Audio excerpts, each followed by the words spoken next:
Give it up ಅಂತಾರ ಮುಖ್ಯಮಂತ್ರಿ ಸಿದ್ದರಾಮಯ್ಯ. ದೇಶದಲ್ಲಿ ಗ್ಯಾಸ್ ಸಬ್ಸಿಡಿ ಕೊಡಲಾಗುತ್ತೆ. ನರೇಂದ್ರ ಮೋದಿ ಅವರು ಅಧಿಕಾರಕ್ಕೆ ಬಂದ ನಂತರ ಸ್ಥಿತಿವಂತರಲ್ಲಿ ಒಂದು ಮನವಿ ಮಾಡಿಕೊಂಡ್ರು. ಯಾರಿಗೆ ಸಬ್ಸಿಡಿ ಇಲ್ಲದ ಸಿಲಿಂಡರ್ ಅನ್ನು ಖರೀದಿಸುವ ಆರ್ಥಿಕ ಕ್ಷಮತೆ ಇದೆಯೋ ಅವರು ನನಗೆ ಸಬ್ಸಿಡಿ ಬೇಡ ಅಂತ ಗಿವ್ ಇಟ್ ಅಪ್ ಮಾಡಿ ಮನವಿ ಮಾಡಿಕೊಂಡ್ರು. ಅನೇಕರು ನಮಗೆ ಸಬ್ಸಿಡಿ ಬೇಡ ಅಂದರು. ಅದೇ ದುಡ್ಡಿನಲ್ಲಿ ಜನ ಕಲ್ಯಾಣ ಕಾರ್ಯಕ್ರಮಗಳನ್ನು ಮಾಡೋಣ ಅನ್ನುವುದು ನರೇಂದ್ರ ಮೋದಿ ಅವರ ಮನವಿಯಾಗಿತ್ತು. ಆ ಮಾದರಿಯಲ್ಲಿ ಯಾರು ಸ್ಥಿತಿವಂತರಿದ್ದೀರೋ ಅವರು ಸ್ವಯಂ ಪ್ರೇರಿತರಾಗಿ ಗ್ಯಾರಂಟಿ ಯೋಜನೆಗಳನ್ನು ಬಿಡಿ ಅನ್ನುವ ಮನವಿ ಮುಖ್ಯಮಂತ್ರಿಗಳಿಂದ ರಾಜ್ಯ ಸರ್ಕಾರದಿಂದ ಬರುತ್ತಾ ಒಂದು ಚರ್ಚೆ ಅಂತೂ ಆಗ್ತಾ ಇದೆ. ಇದೇ ವಿಷಯದ ಬಗ್ಗೆ ಇವತ್ತು ಮಾತಾಡ್ತೀವಿ. ನನ್ನ ಕೊಲ್ಲಿಗೆ ಪ್ರಶಾಂತ್ ನಾತು ಇದ್ದಾರೆ. ಪ್ರಶಾಂತ್, ಕಾರ್ಯಕ್ರಮಕ್ಕೆ ಸ್ವಾಗತ. ಹಿರಿಯ ಪತ್ರಕರ್ತರಾದ ರವೀಂದ್ರ ರೇಷ್ಮೆ ಅವರಿದ್ದಾರೆ. ಕಾರ್ಯಕ್ರಮಕ್ಕೆ ಸ್ವಾಗತ ರವೀಂದ್ರ ರೇಷ್ಮೆ ಅವರ. ತಮಗೂ ಕೂಡ JDSನಿಂದ ಅಶ್ವಿನ್ ಅವರು, HN ಚಂದ್ರಶೇಖರ್ ಅವರು BJPಯಿಂದ ನಮ್ಮನ್ನು ಜಾಯ್ನ್ ಆಗಿದ್ದಾರೆ. ಶತಭಿಷ ಶಿವಣ್ಣ ಕಾಂಗ್ರೆಸ್ ಮುಖಂಡರು ನಮ್ಮ ಜೊತೆಗಿದ್ದಾರೆ. ಶತಭಿಷ ಅವರೇ ನಮಸ್ಕಾರ. ನಮಸ್ತೆ ಸರ್. ನಮಸ್ತೆ. ಎಸ್ ಪ್ರಶಾಂತ್, ವಿಪಕ್ಷಗಳ ನಿಲುವು ಏನಾಗಿರುತ್ತೋ ಗೊತ್ತಿಲ್ಲ. ಅಕಸ್ಮಾತ್ ಗಿವ್ ಇಟ್ ಅಪ್ ಅನ್ನುವ ಮನವಿ ಏನಾದರೂ ರಾಜ್ಯ ಸರ್ಕಾರದಿಂದ ಬಂದರೆ ಅದಕ್ಕೆ ಜನ ಪಾಸಿಟಿವ್ ಆಗಿ ಸ್ಪಂದಿಸಬೇಕು, ಮಾಧ್ಯಮಗಳನ್ನು ಬೆಂಬಲಿಸಬೇಕು. ಅಟ್ಲೀಸ್ಟ್ ಅರ್ಹ ಫಲಾನುಭವಿಗಳಿಗೆ ಮಾತ್ರ ಗ್ಯಾರಂಟಿ ಹೋಗುವಂತೆ ಆದರೆ ಅಭಿವೃದ್ಧಿಗೆ ಒಂದಷ್ಟು ದುಡ್ಡಾಗುತ್ತೆ. ಇದು ನನ್ನ ನಿಲುವು. ಅದಿತ್ತು ನೋಡಿ, ಗ್ಯಾಸ್ ಸಬ್ಸಿಡಿಯ ಪ್ರಶ್ನೆ ಬೇರೆ ಇತ್ತು. ಯಾಕೆ? ಗ್ಯಾಸ್ ಸಬ್ಸಿಡಿಯಲ್ಲಿ ನಿಮಗೆ ಆ ಒಂದು ಸಬ್ಸಿಡಿ ರೇಟ್ನಲ್ಲಿ ದೊರಕಬೇಕು ಕೆಳಗಡೆ ಅಲ್ವಾ? ಸರ್ಕಾರ ತರ್ತಿದ್ದೇ ಸಬ್ಸಿಡಿ ರೇಟ್ನಲ್ಲಿ ಸಿಲಿಂಡರ್ಗಳನ್ನು ತರ್ತಾ ಇತ್ತು. ಹೌದು. ನೀವು ಅದನ್ನು ಗಿವ್ ಇಟ್ ಅಪ್ ಅಂತಕ್ಕಂಥದ್ದನ್ನು ಕೇಂದ್ರ ಸರ್ಕಾರ ತಂದು. ಇಲ್ಲಿ guarantee is not A constitutionally mandatory provision. ಹೌದಪ್ಪ, ನೀವು ಕಾನ್ಸ್ಟಿಟ್ಯೂಷನಲ್ಲಿ ನಾವು ಕೊಡಲೇಬೇಕು ಅಂತಿದೆ, ನೀವು ಗಿವ್ ಇಟ್ ಅಪ್ ಮಾಡಿ ಎಷ್ಟು ಗಿವ್ ಇಟ್ ಅಪ್ ಮಾಡಿ ಎಷ್ಟು ಉಳಿಸ್ತೀರಿ? 52,000 ಕೋಟಿ ಹೋಗ್ತಾ ಇದೆ ಈಗ ಒಂದು ವರ್ಷಕ್ಕೆ. ನೀವೊಂದು ಸರ್ಕಾರದಲ್ಲಿ ಕೂತಿದ್ದೀರಿ, 5 ವರ್ಷ ಲಾಂಗ್ ಟೈಮ್ ನಿಮ್ಮ ಬಳಿ ಇದೆ. ಸರಿ, ನೀವು ಫಸ್ಟ್ ಒಂದು ವರ್ಷ ಕೊಟ್ರಿ ಎಲ್ರಿಗೂ. ಅದಾದಮೇಲೆ ನೀವು ಸರ್ಕಾರ is a regulating authority also. ಹೌದು ಅಲ್ವಾ? ಎಲ್ಲ ಐ ಕಾರ್ಡ್ಗಳಿಂದ ಹಿಡಿದು ಎಲ್ಲವೂ ಪ್ರೊವೈಡ್ ಮಾಡ್ತಕ್ಕಂಥದ್ದು ಸರ್ಕಾರ. ಹಾಗಿರುವ ಸಂದರ್ಭದಲ್ಲಿ ನಿಮ್ಗೊಂದು 2 ವರ್ಷ ಟೈಮ್ ತೆಗೆದುಕೊಂಡು, ಬೇಡಪ್ಪ ಅಂದರೆ ನಾನು ಹೇಳೋದು 1 ವರ್ಷ ಟೈಮ್ನಲ್ಲಿ ಮಾಡಬೇಕು ಇವತ್ತಿನ ಕಾಲದಲ್ಲಿ. 2 ವರ್ಷ ಟೈಮ್ ತೆಗೆದುಕೊಂಡು ಯಾರು ಅರ್ಹರು ಯಾರು ಅನರ್ಹರು ಅಂತಕ್ಕಂಥದ್ದನ್ನು ಗುರುತಿಸ್ಲಿಕ್ಕೆ ಸಾಧ್ಯ ಆಗ್ತಾ ಇಲ್ವಾ? ನೀವು ಯಾಕೆ ಗುರುತಿಸ್ತಿಲ್ಲ? ಲೋಕಸಭಾ ಚುನಾವಣೆವರೆಗೆ ನಿಮ್ಗೆ ಓಟ್ ಬೇಕಿತ್ತು. ಆಗ ಯಾರು ಏನೇ ಹೇಳಿದರೂ ಕೂಡ ಸರ್ಕಾರಕ್ಕೆ ಏನು ಅನಿಸ್ತಾ ಇತ್ತು? ಈಗ ನಾನೇ ಇಲ್ಲಿ ಅನೇಕ ಬಾರಿ ನೋಡಿದ್ದೀನಿ. ನಾನು ಇಲ್ಲಿ ಕುತ್ಕೊಂಡು ಮಾತಾಡಿದ ತಕ್ಷಣ ಕಾಂಗ್ರೆಸ್ ವಕ್ತಾರ ಹೇಳ್ತಿದ್ದೆ, ಇಲ್ಲ ಬಡವರ ವಿರೋಧಿ ಅಂದ್ಬಿಡ. ಬಡವರ ವಿರೋಧಿಗೆ ಪ್ರಶ್ನೆ ಇಲ್ಲ. ಇದು ಎಷ್ಟು ಕಾಲದವರೆಗೆ ನಿಮಗೆ ನಡೆಸಲಿಕ್ಕೆ ಸಾಧ್ಯ ಆಗುತ್ತೆ ಅಂತಕ್ಕಂಥದ್ದು ಬಹಳ ಮುಖ್ಯ ಆಗುತ್ತೆ. 52,000 ಕೋಟಿಯಷ್ಟು ಹಣವನ್ನು ಆಮೇಲೆ ಅರ್ಹರು ಅನರ್ಹರು ಅಂತಕ್ಕಂಥದ್ದನ್ನು ಸರ್ಕಾರ ಗುರುತಿಸ್ಲಿಕ್ಕೆ ಸಾಧ್ಯ ಆಗಲಿಲ್ಲ ಅಂತಂದರೆ ಕಾಲಕ್ಕೆ ನೀವು ಗಿವ್ ಇಟ್ ಅಪ್ ಎಷ್ಟು ಉಳಿಸ್ತೀರಿ? ಗಿವ್ ಇಟ್ ಅಪ್ನಲ್ಲಿ ಈಗ ತೆಗೆದುಕೊಂಡವ್ರು ಯಾರಿದ್ದಾರಲ್ಲ, ತೆಗೆದುಕೊಂಡವ್ರು ಅವ್ರಿಗೆ ಗೊತ್ತಿಲ್ವಾ ನಮ್ಮ ಹತ್ರ ಕೋಟ್ಯಾಂತರ ದುಡ್ಡಿದೆ, ಸರ್ಕಾರ ಕೊಡ್ತಿದೆ, ಬಿಡು ತಗೋಣ ಅಂತ ಜನ ಇಲ್ವಾ? ಹೌದು. ಗಿವ್ ಇಟ್ ಅಪ್ ಮನಸ್ಥಿತಿಯವರಾಗಿದ್ದರೆ ಅದನ್ನ ತಗೋತಾ ಇದ್ದರು. ಯಾಕೆ?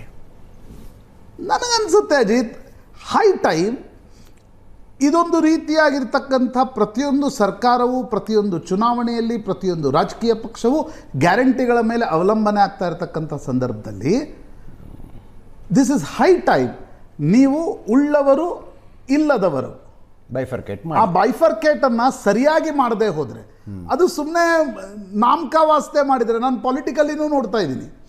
ಅಂದರೆ ನೀವು ಕಾರ್ಪೊರೇಷನ್ ಎಲೆಕ್ಷನ್ಸ್ ಬರುತ್ತೆ, ನಾನು ನಿಮ್ಗೊಂದು 10 ಕೇಸ್ಗಳನ್ನು ತೋರಿಸ್ಬಲ್ಲೆ. ಕೋಟ್ಯಾಂತರ ಮಾಡಿ ಎಬ್ಸಿರ್ತಾರೆ. ಫ್ರೀ ಕರೆಂಟ್ ಇರುತ್ತೆ. ಫ್ರೀ ಕರೆಂಟ್ ಅಲ್ಲ, ಆದಾಯ ಮಿತಿ ಒಳಗಡೆ ಅವ್ರ ಸರ್ಟಿಫಿಕೇಟ್ ತೊಗೊಂಬರ್ತಾರೆ. This is high time Ajit. ನಾನು ಹೇಳೋದು, ಇಷ್ಟು ದಿನ ಏನು ನಡೀತು ಎಲ್ಲ ಸರ್ಕಾರಗಳ ಕಾಲದಲ್ಲಿ. ಶೋಭಾ ಕರಂದ್ಲಾಜೆ ಅವರು ಹೇಳಿದಿಲ್ವಾ, BPL ಕಾರ್ಡ್ಗಳು ಯಾವ ಪ್ರಮಾಣದಲ್ಲಿ ನಮ್ಮಲ್ಲಿ ನಕಲಿ ಇವೆ ಅಂತ. BJP ಸರ್ಕಾರನೂ ಏನೂ ಮಾಡಲಿಲ್ಲ. ಆದರೆ ನನಗೊಂದೊಂದ್ಸಲ ಅನಿಸುತ್ತೆ, ನೀವು ಸರ್ಕಾರದಲ್ಲಿ ಬರ್ತೀರಲ್ಲ, ಮಾಡ್ತೀರೇನು? ಸುವರ್ಣ ನ್ಯೂಸ್ಗೊಂದು ಇಂಟರ್ವ್ಯೂ ಕೊಡೋದು, ಒಂದು ಬೈಟ್ ಕೊಡೋದು. ನೀವು ನನಗಂದರೆ ಮೊನ್ನೆ ಪ್ರಶ್ನೆ ಬಿತ್ತು, KH ಮುನಿಯಪ್ಪನವರು ಏನು ಮಾಡ್ತಿದ್ರಿ? ನಿಮಗೊಂದು ಸಚಿವರಾಗಿ ಎಷ್ಟು ಹಣ ಹೋಗ್ತಿದೆ, ಯಾವ ತಿಂಗಳು ಹೋಗಿದೆ, you don't know anything. Lakshmi Hebbalkar ಅವರು ಅವ್ರಿಗೂ ಗೊತ್ತಿಲ್ಲ 2 ತಿಂಗಳು ಹಣ ಹೋಗಿದ್ದೇನೆ ಹೋಗಿಲ್ವಾ, ಅಧಿಕಾರಿಗಳು ಸುಳ್ಳು ಹೇಳಿದ್ರು ತಪ್ಪು. What you are doing?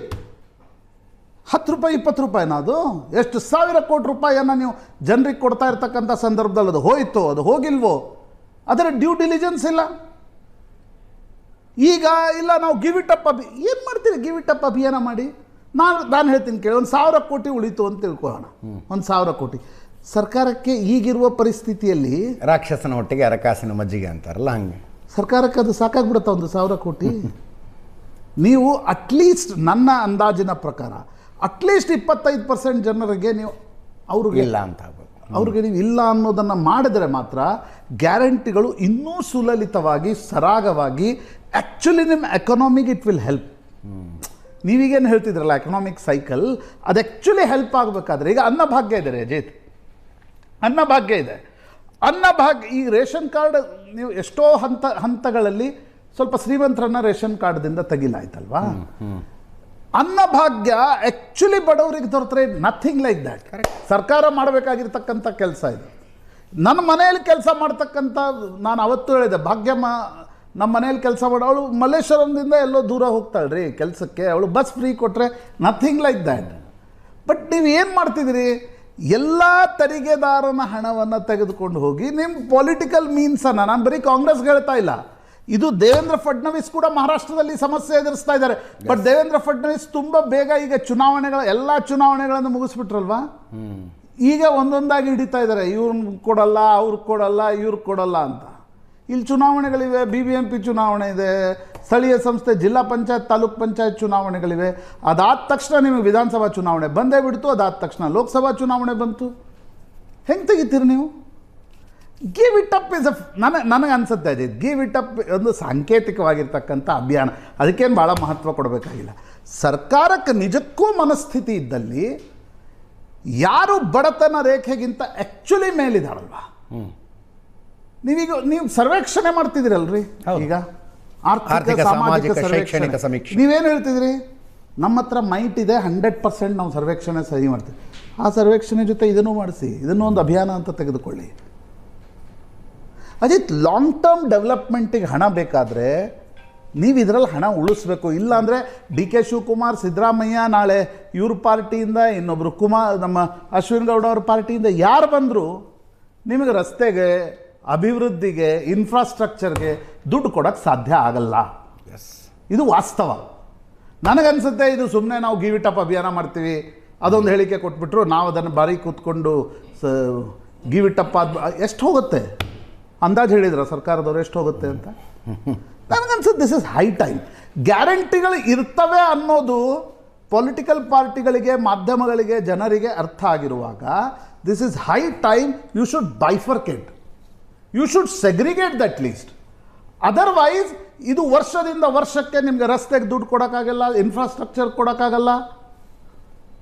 ಈ ಸಮಸ್ಯೆಯನ್ನು ಸರ್ಕಾರ ಅನುಭವಿಸ್ಬೇಕಾಗತ್ತೆ. ರವೀಂದ್ರೇಶ್ವರಿ ನೋಡಿ, ಗ್ಯಾರಂಟಿ ಯೋಜನೆಗಳು ಅಂತ 2023 ಚುನಾವಣಾ ಪ್ರಣಾಳಿಕೆಯಲ್ಲಿ ಕಾಂಗ್ರೆಸ್ ಘೋಷಣೆ ಮಾಡಿದಾಗ ಪ್ರತಿಪಕ್ಷವಾಗಿದ್ದು ಭಾರತೀಯ ಜನತಾ ಪಕ್ಷಕ್ಕೆ ಒಂದು ತಾತ್ವಿಕವಾಗಿ ಏನೇನು ಹೇಳೋಕ್ಕಾಗಲಿ, ತಾತ್ವಿಕವಾಗಿ ಸೈದ್ಧಾಂತಿಕವಾಗೂ ಇದು ಒಳ್ಳೇದಾ ಕೆಟ್ಟದಾ ಅಂತಂದ್ಬಿಟ್ಟು ನೀವು ಯಾವಾಗಲೂ ಲೆವೆಲ್ ಪ್ಲೇಯಿಂಗ್ ಫೀಲ್ಡ್ ಅಂತ ಮಾತಾಡ್ತಾ ಇರ್ತೀರಿ. ಈ ಗ್ಯಾರಂಟಿ ಸ್ಕೀಮ್ಗಳಿಗೆ ಆಳು ಪಕ್ಷಕ್ಕೆ ಯಾವಾಗಲೂ ಅಡ್ವಾಂಟೇಜ್ ಇರುತ್ತೆ. ಅವ್ರ ಕೈಲಿ ಸರ್ಕಾರಿ ಖಜಾನೆ ಇರುತ್ತೆ, ಖಜಾನೆ ಚಾವಿ ಇರುತ್ತೆ, ಅದನ್ನು ಬಳಸೋ ಅಧಿಕಾರ ಇರುತ್ತೆ. ವಿರೋಧ ಪಕ್ಷಗಳು ಏನೂ ಮಾಡಲಿಕ್ಕಾಗಲ್ಲ, ಅಸಹಾಯಕರಾಗಿ ಕುಂತುಬಿಡ್ತಾರೆ. ಆಮೇಲೆ ಈ ತತ್ವವನ್ನು, ಈ ಗ್ಯಾರಂಟಿ ಅನ್ನೋ ತತ್ವವನ್ನು ಫಸ್ಟು ರಾಹುಲ್ ಗಾಂಧಿಯವರು 2019 ಚುನಾವಣೆಯಲ್ಲಿ, ಲೋಕಸಭಾ ಚುನಾವಣೆಯಲ್ಲಿ ನ್ಯಾಯ ನ್ಯಾಯ ನ್ಯಾಯ ನ್ಯಾಯ ಅಂತ ಮಾತಾಡ್ತಾ ಬಂದರು. ಈ ನ್ಯಾಯ ಅನ್ನೋ ಪರಿಕಲ್ಪನೆ ಕೊಟ್ಟಿದ್ದು ಯಾರು ಅಂತಂದರೆ ಸದರ್ನ್ ಕ್ಯಾಲಿಫೋರ್ನಿಯಾ ಯೂನಿವರ್ಸಿಟಿ ಬರ್ಕ್ಲಿ ಕ್ಯಾಂಪಸ್ಸಲ್ಲಿ ಪ್ರಣಬ್ ಬರ್ದಾನ್ ಅಂತ ಭಾರತೀಯ ಮೂಲದ ಒಬ್ಬ, ಈಸ್ ನೋ ಪ್ರೊಫೆಸರ್ ಎಮೆರಿಟಸ್, ಹಿರಿಯ ಅರ್ಥಶಾಸ್ತ್ರ ಪ್ರಾಧ್ಯಾಪಕ. ಅವರು ಯೂನಿವರ್ಸಲ್ ಬೇಸಿಕ್ ಇನ್ಕಮ್ ಅನ್ನೋ ಒಂದು ತತ್ವವನ್ನು ಪ್ರತಿಪಾದಿಸಿದರು. ಸಾರ್ವತ್ರಿಕ ಕನಿಷ್ಠ ಆದಾಯ, ಕನಿಷ್ಠ ವರಮಾನ ಅಂತ ಪ್ರತಿಯೊಬ್ಬರಿಗೂ ಕೂಡ ಅವ್ರು ಏನು ಹೇಳ್ತಾರೆ ಅಂತಂದರೆ, ಕನಿಷ್ಠ ಆರ್ಥಿಕ ಭದ್ರತೆಗೋಸ್ಕರ ಇದೊಂದು ಮೂಲಭೂತ ಹಕ್ಕಾಗಬೇಕು, ವಿಶೇಷವಾಗಿ ಅಭಿವೃದ್ಧಿಶೀಲ ರಾಷ್ಟ್ರಗಳಲ್ಲಿ ಮತ್ತು ಬಡ ರಾಷ್ಟ್ರಗಳಲ್ಲಿ. ಅದರಿಂದ ಅವರೇನು ಪ್ರಿಸ್ಕ್ರೈಬ್ ಮಾಡಿಬಿಟ್ರು ಅಂತಂದರೆ 2011ರಲ್ಲಿ ಇದು ಫಸ್ಟ್ ಟೈಮ್ ಹೇಳಿದಾಗ ಇರ್ರೆಸ್ಪೆಕ್ಟಿವ್ ಆಫ್ ಇನ್ಕಮ್, ಆದಾಯ ವರಮಾನ ಏನೇ ಇರಲಿ ಎಲ್ಲರಿಗೂ 10,000 ರೂಪಾಯಿ ಕೊಟ್ಬಿಡೋಕೆ ವರ್ಷಕ್ಕೆ ಅಂತ ಹೇಳಿದರು. ಅದಾದಮೇಲೆ 2017 ನಂತರ ಈ ಎಷ್ಟು ಕೊಡಬೇಕು ಅನ್ನೋದನ್ನು ಇದು ಇನ್ಫ್ಲೇಷನ್ ರೇಟ್ ನೋಡ್ಕೊಂಬಿಟ್ಟು, ಬೆಲೆ ಏರಿಕೆ ಪ್ರಮಾಣ ಅದೆಲ್ಲ ನೋಡ್ಕೊಂಬಿಟ್ಟು ಮತ್ತೆ ಅದನ್ನು ಪುನರ್ವಿಮರ್ಶೆ ಮಾಡಬೇಕು ಅಂತೆಲ್ಲ ಹೇಳಿದರು. ಈ ಯೂನಿವರ್ಸಲ್ ಬೇಸಿಕ್ ಇನ್ಕಮನ್ನು ಕೋವಿಡ್ ನಂತರ ಇರಾನು, ಮಂಗೋಲಿಯಾ, ಅಲಾಸ್ಕಾದಲ್ಲಿ ಇಂಟ್ರೊಡ್ಯೂಸ್ ಮಾಡಿಬಿಟ್ರು. ಒಂದು 6 ತಿಂಗಳು ಮಾಡಿಬಿಟ್ಟು ನಿಲ್ಲಿಸ್ಬಿಟ್ರು. ಎಸ್ಪೆಷಲಿ ಈ ಗ್ಯಾರಂಟಿ ಯೋಜನೆಗಳಲ್ಲಿ. ಬಟ್ ಅವರು ಒಂದು ಕಂಡೀಷನ್ ಹಾಕಿದ್ರು, ಈ direct money transfer, direct benefit transfer ಇದೆಯಲ್ಲ, ಕ್ಯಾಶ್ ಟ್ರಾನ್ಸ್ಫರ್, ಇದನ್ನು ಯಾವಾಗ ಕೊಡಬೇಕು ಅಂತಂದರೆ ಉಳಿದ ಎಲ್ಲ ಅನುತ್ಪಾದಕ ಸಬ್ಸಿಡಿಗಳನ್ನು ನಿಲ್ಲಿಸಬೇಕು ಮತ್ತು ತೆರಿಗೆ ವಿನಾಯಿತಿಗಳನ್ನು ನಿಲ್ಲಿಸ್ಬಿಟ್ಟು ಇದನ್ನು ಕೊಡಬೇಕು ಅಂತ. ಇಲ್ಲಿ ಹಂಗಿಲ್ಲ, ನೀವು ಕ್ಯಾಶ್ ಟ್ರಾನ್ಸ್ಫರು ಮಾಡ್ತೀರಿ, ಸಾರಿಗೆ ನಿಗಮಕ್ಕೆ ಬರಬೇಕಾಗಿದ್ದು ವರಮಾನನೂ ಕಟ್ ಮಾಡ್ಕೊಳ್ತೀರಿ, ವಿದ್ಯುತ್ ನಿಗಮಕ್ಕೆ ಬರಬೇಕಾಗಿದ್ದು ವರಮಾನನೂ ಕಟ್ ಮಾಡ್ಕೊಳ್ತೀವಿ, ಬರಬೇಕಾದ ವರಮಾನ ಕಟ್ ಮಾಡ್ಕೊಬಿಟ್ಟು ಕ್ಯಾಶ್ ಟ್ರಾನ್ಸ್ಫರ್ ಮಾಡ್ತಾ ಹೋಗ್ತೀವಿ. ಆಮೇಲೆ ಗ್ಯಾರಂಟಿದು ಇನ್ನೊಂದು ಫಜೀತಿ ಏನು ಅಂತಂದರೆ, ಒಮ್ಮೆ ಕೊಡೋಕೆ ಶುರು ಮಾಡಿಬಿಟ್ರೆ ನಿಲ್ಸೋಕ್ಕಾಗಲ್ಲ.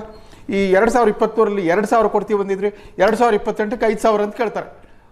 ಡಿಮಾಂಡ್ ಜಾಸ್ತಿ ಮಲ್ಟಿಪ್ಲೈ ಆಗ್ತಾ ಹೋಗುತ್ತೆ. ಮೊನ್ನೆ ಸುಪ್ರೀಂ ಕೋರ್ಟಿನ 3 ಸದಸ್ಯ ಪೀಠ ಮುಖ್ಯ ನ್ಯಾಯಮೂರ್ತಿಗಳು ಇದ್ದರು.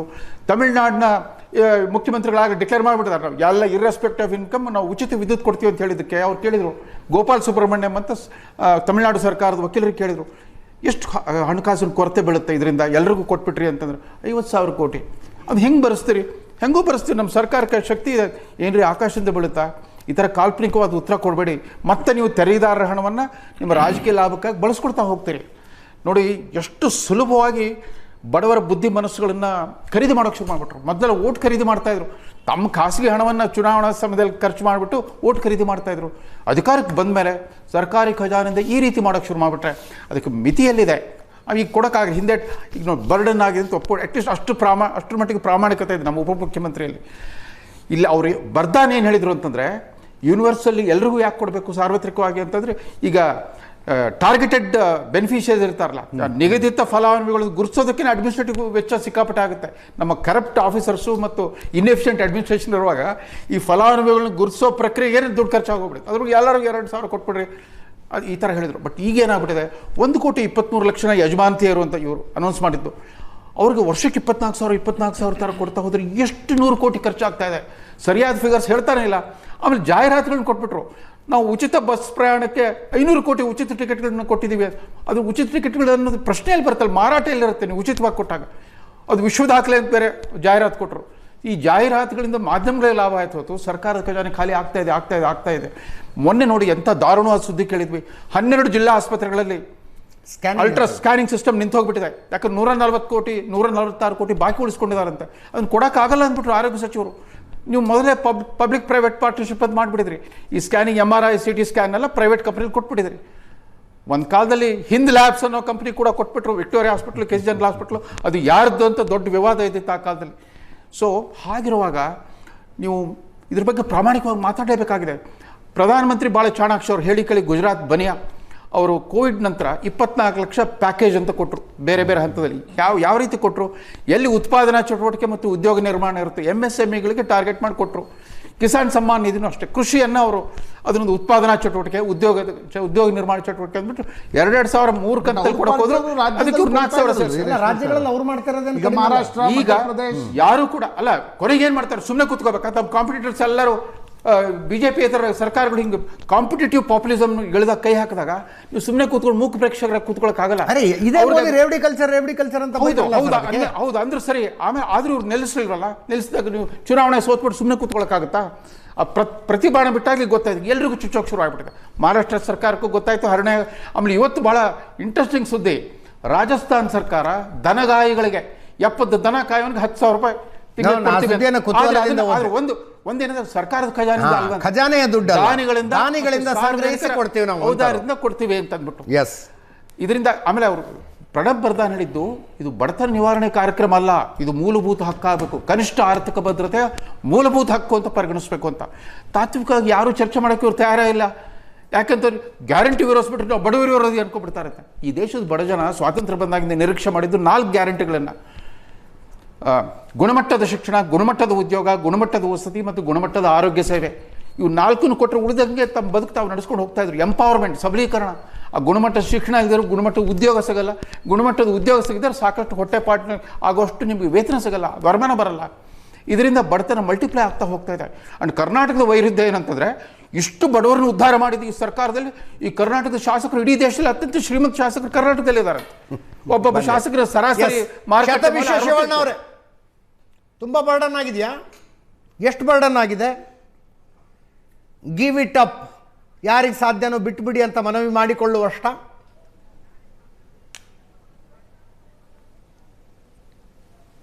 ಸರ್, ಮೊದಲನೇದಾಗಿ ಇದನ್ನ ನಾವು ಇಂಗ್ಲಿಷಲ್ಲಿ ಸೆಲೆಕ್ಟಿವ್ ಎಡಿಟ್ ಅಂತ ಕರಿತೀವಿ. ಆರೋಗ್ಯ ಇಲಾಖೆಯಲ್ಲಿ ಆಯೋಜಿಸಿರುವಂತಹ ಕಾರ್ಯಕ್ರಮದಲ್ಲಿ ಸನ್ಮಾನ್ಯ ಡಿ.ಕೆ. ಶಿವಕುಮಾರ್ ಅವರು 1 ಗಂಟೆಯಷ್ಟು ಕಾಲ ಭಾಷಣವನ್ನ ಮಾಡಿದ್ರು.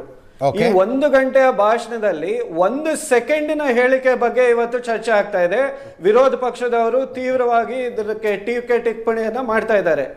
ಆದ್ರೆ ಅವರ ಸಂಪೂರ್ಣವಾದಂತಹ ಭಾಷಣವನ್ನ ನೀವು ಕೇಳಿದ್ರೆ, ಅದನ್ನ ಆಲೈಸಿದ್ರೆ, ಅವರು ಕೊಟ್ಟಿರ್ತಕ್ಕಂತಹ 5 ಗ್ಯಾರಂಟಿಗಳು ಮತ್ತು ಕರ್ನಾಟಕ ಸರ್ಕಾರದ ಪ್ರಾಬಲ್ಯತೆ ಕೊಂಡಾಡಿದ್ದಾರೆ. ಇದರ ಬಗ್ಗೆ ಅವರು ಬಹಳಷ್ಟು ಜನಕ್ಕೆ ಉಪಯೋಗ ಆಗಿದೆ, ಎಷ್ಟು ಜನಕ್ಕೆ ಅನುಕೂಲವಾಗಿದೆ, ಜನರಿಗೆ ಒಂದು ಶಕ್ತಿ ಸಿಕ್ಕಿದೆ ಅನ್ನೋದ್ರ ಬಗ್ಗೆ ಮಾತನಾಡಿದ್ದಾರೆ. ಇದನ್ನ ಬಿಟ್ಟು ಇವರು 1 ಸೆಕೆಂಡಿನ ಹೇಳಿಕೆಯನ್ನ ತೆಗೆದುಕೊಂಡು ಬರ್ಡನ್ ಅಂತ ಹೇಳ್ತಾ ಇದ್ದೀರಲ್ಲ, ಅದು ತಪ್ಪು. ಡಿ.ಕೆ. ಶಿವಕುಮಾರ್ ಅವರು ಇವತ್ತು ಕರ್ನಾಟಕ ಸರ್ಕಾರದ ಕಮಿಟ್ಮೆಂಟ್, ನಾವು ನುಡಿದಂತೆ ನಡೀತಾ ಇದ್ದೇವೆ, ನಾವು ಕೊಟ್ಟಿರುವಂತಹ ಕಮಿಟ್ಮೆಂಟ್ ಅನ್ನ ನಾವು ಡೆಲಿವರ್ ಮಾಡ್ತಾ ಇದ್ದೇವೆ, ಅದರ ಬಗ್ಗೆ ಮಾತನಾಡ್ತಾ ಇದ್ರೆ ಹೊರತು ಇದು ಒಂದು ಬರ್ಡನ್ ಆಗಿದೆ ಅಂತ ಯಾವತ್ತು ಕೂಡ ಮಾತನಾಡ್ತಾ ಇದ್ದಾರೆ. ಶತಭಿಷ ಅವರು ಅದನ್ನ ಯಾರಲ್ಲಗಳದ್ರು? ಹೌದಪ್ಪ, ಡಿ.ಕೆ. ಶಿವಕುಮಾರ್ ಅವರು ಹೇಳ್ತಾರೆ ನಿಮಗೆ ಧೈರ್ಯ ತುಂಬಬೇಕು, ನಿಮಗೆ ಧೈರ್ಯ ತುಂಬೋದಕ್ಕೆ ನಾವು ಗ್ಯಾರಂಟಿ ಕೊಡ್ತಾ ಇದ್ದೀವಿ ಅಂತ. 2,000 ಕೊಡ್ತಾ ಇರೋದಕ್ಕೆ ಇಷ್ಟು ಧೈರ್ಯ ಬರ್ತಾ ಇದೆ, 4,000 ಕೊಟ್ಟಿದ್ರೆ ಡಬಲ್ ಧೈರ್ಯ ಬರುತ್ತೆ. ಬಟ್ ಸರ್ಕಾರಕ್ಕೆ ಎಷ್ಟು ಸುಸ್ತಾಗುತ್ತೆ, ಎಷ್ಟು ಬರ್ಡನ್ ಆಗುತ್ತೆ ಅನ್ನೋ ಚರ್ಚೆ ಆಗಬಾರ್ದಾ? ಒಬ್ಬ ಉಪಮುಖ್ಯಮಂತ್ರಿಗಳಾದವರು ಬರ್ಡನ್ ಆಗ್ತಾ ಇದೆ ಅಂತ ಹೇಳಿದ್ರು. ಇವರೇನು ಮೊದಲನೇವರ ಇದನ್ನ ಹೇಳ್ತಾ ಇರೋರು? ಎಷ್ಟು ಜನ ಶಾಸಕರ ಉದಾಹರಣೆಗಳನ್ನು ಕೊಡಲಿ? ಗ್ಯಾರಂಟಿಗಳನ್ನು ಕೊಡ್ತಾ ಇರೋ ಕಾರಣಕ್ಕೆ ನಮ್ಮ ಕ್ಷೇತ್ರಕ್ಕೆ ಅಭಿವೃದ್ಧಿಗೆ ದುಡ್ಡು ಸಿಗ್ತಾ ಇಲ್ಲ, ರೋಡ್ ಮಾಡ್ಸೋಕ್ಕಾಗ್ತಾ ಇಲ್ಲ, ಚರಂಡಿ ಮಾಡ್ಸೋಕ್ಕಾಗ್ತಾ ಇಲ್ಲ, ಜನರ ಮಧ್ಯದಲ್ಲಿ ತಲೆ ಎತ್ಕೊಂಡು ಓಡಾಡೋದು ಕಷ್ಟ ಆಗಿದೆ ನಮಗೆ ಅಂತ ಹೇಳಿದ ಕಾಂಗ್ರೆಸ್ ಶಾಸಕರ ಪಟ್ಟಿ ಕೊಡ್ಲಾ ನಾನು ನಿಮಗೆ?